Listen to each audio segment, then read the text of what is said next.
Institute of African American Males. Don't forget to drop a like and subscribe. Take care. Thank you so much, Dr. Ramshaw.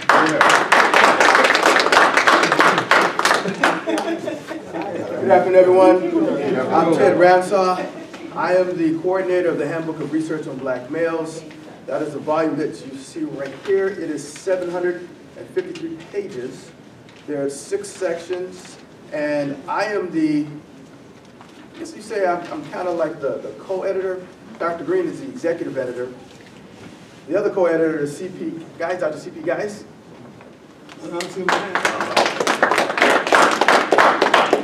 So later on this evening, we'll have a book discussion. But today, you don't want to hear a bunch of book talk. You don't want to hear a bunch of stuff from me.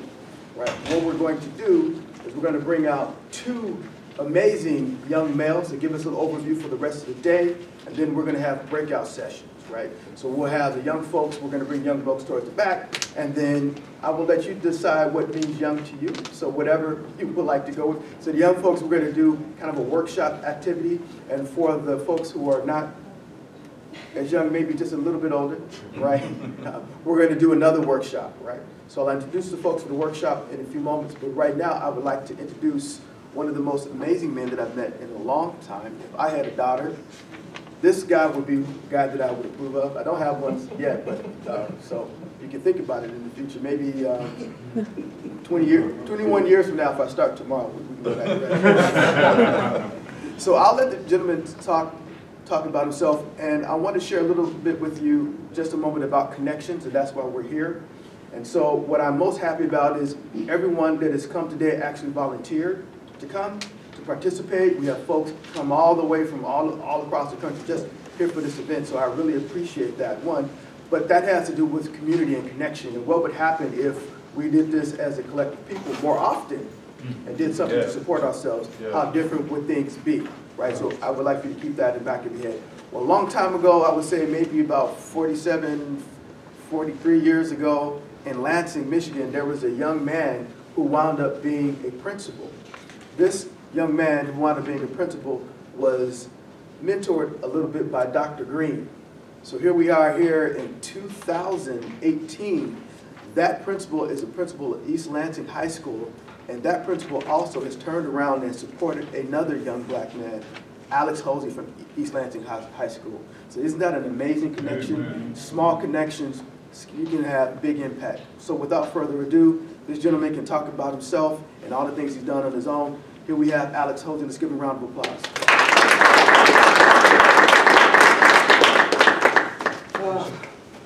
Okay. Good afternoon. First, I would like to thank Dr. Ted Ramshaw and Dr. Robert Green and the Michigan State University for the invitation and this opportunity to share with you all. It's an honor to share this stage with so many great people, and I'm grateful just to be here. To all the other speakers and distinguished guests throughout the day, I'd like to express my warmest greetings. To all the mentors and adults in the room, I would like to say hello and respect. And to my fellow high school and middle school peers, I'd like to say, what's good? I just want to spend a few minutes talking about activism from my perspective. Your journey might not be the same as mine, but we can all make a difference. Last year, I protested racial injustice by sitting during the national anthem at my freshman basketball game. No big deal, right? I sat because I was bothered and frustrated enough to want to say something about everything that was going on. The killing of unarmed black men and women, the excuses for officers responsible, the unequal education made available to students just because of the neighborhood kids lived in, the president and his supporters disrespecting black athletes, black women and his predecessor, the first black president, and so on. I was done being a sheep and following the herd.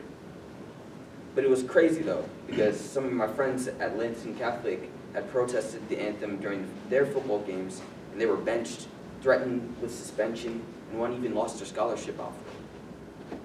So yeah, I was a little scared and nervous, but I had made up my mind and I had sat. I didn't tell my parents or anything, I just sat because I was upset.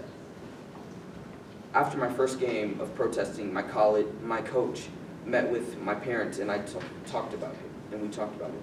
It wasn't too, my coach wasn't too upset, I guess. I mean, he looked at me like, when I sat, he looked at me like, what are you doing? Like, but then after, he was more calm, and he just had a lot of questions.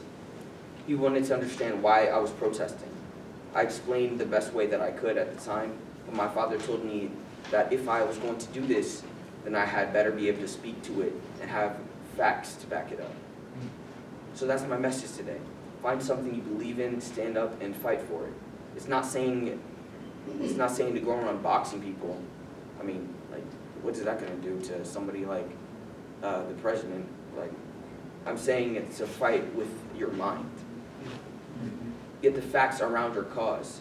I was annoyed with a bunch of things, but my parents told me to focus on a few things in my community that I could impact. Yes, I was annoyed with some of the rhetoric and things that the president was saying, but my platform was a little too small to impact him. There's an old saying my great-grandmother used to say, your arms are too short to box with God. So in this case, I couldn't box with the politicians in Washington, but back home in East Lansing, I thought I had a chance. So I wrote an article, or an essay if you will, about the history of racial injustice in East Lansing. Dr. Robert Greene and his wife were the first blacks to own a house in East Lansing in the mid-60s. My grandparents were among the first when they bought their house in 1969. But somehow, no one seemed to remember that it was legal to keep blacks out of the city. This impacted our ability to own good houses and send our kids to good schools and live in safer neighborhoods. So I wrote about this and asked the mayor of East Lansing to apologize. I also asked for the school district to teach this history. I've asked them to teach about Malcolm X, who grew up in Lansing, and how his family was kicked out of their house, and their house was burned to the ground when he was a boy. I wanted this history to be taught. That became my fight and my cause. So in February of this year, Mayor Mark Meadows of the city passed a resolution apologizing for discrimination. And this summer, I met with our school district's social studies chair to share recommendations for curriculum updates. We emailed my essay to my coach, who sent it to city council members, and in a week, my essay was at the mayor's desk. A month later, my parents and I were in his office discussing how the apology would even take place. There was no debate over what I was asking for. They couldn't argue with facts and history. So in my fight, I found a new appreciation in finding and uncovering evidence, facts in our history, good and bad. These things were my ammunition, not my fists. They also couldn't argue when the story got into the media, which is another powerful vehicle in activism. Don't we have now today we have activism and traditional journalism as powerful tools. Phone calls to newspapers, TV stations, bloggers, and whoever can bring attention to your cause. In my case, my father used to work as a freelance journalist, and knowing how papers worked, all he had to do was send an email to a local journalist, and he did the rest. He called the mayor, called the city council members, and that was it. Since that time, I've been more active in our school's Black Student Union. I participated in the March for Our Lives to bring attention to gun control, and lately I've been focusing on the Michigan Department of Education attempt to strip our social studies curriculum.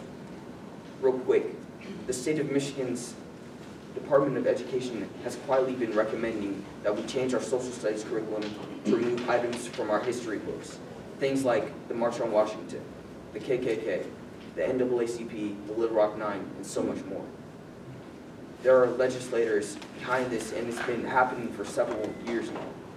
I'm writing our lawmakers, but there's an example of another cause that's worth fighting for. So even though all of this activism work takes time, I still balance it out with regular kid stuff. I was starting running back and cornerback on my JV football team that went 8-1 this year.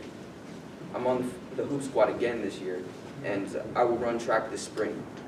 I still love the Lions, even though they suck.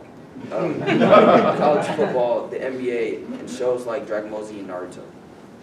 I still stay up late to make sure my grades are right, and that's another thing. Grades are like the key to unlocking all of this. My father told me that if I had protested and I had a 1.0 GPA, my demonstration and essay probably wouldn't have had as much respect as it did. That meant I had to be on point in the classroom and on the court. If I had been cut from the team, then I wouldn't have even been able to protest. I had to make the team, so I had to put in gym time too. It's all a juggling act. Grades, activism, character, gym time, and chilling at the crib. So in closing, I will leave you with these things. 1, find something you are passionate about and believe in, because if you don't, then anybody can sniff out that you're fake.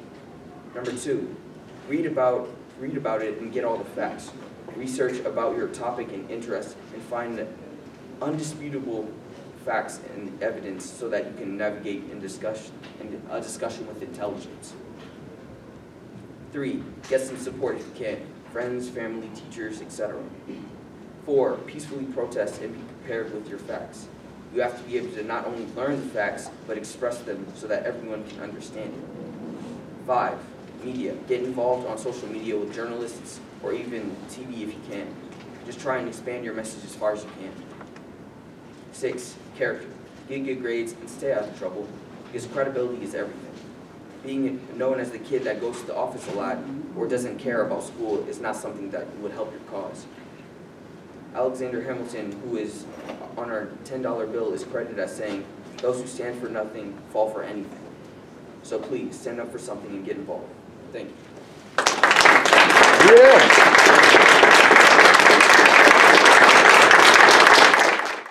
Thanks for joining us at the Institute of African American Males. Don't forget to hit that like button and subscribe.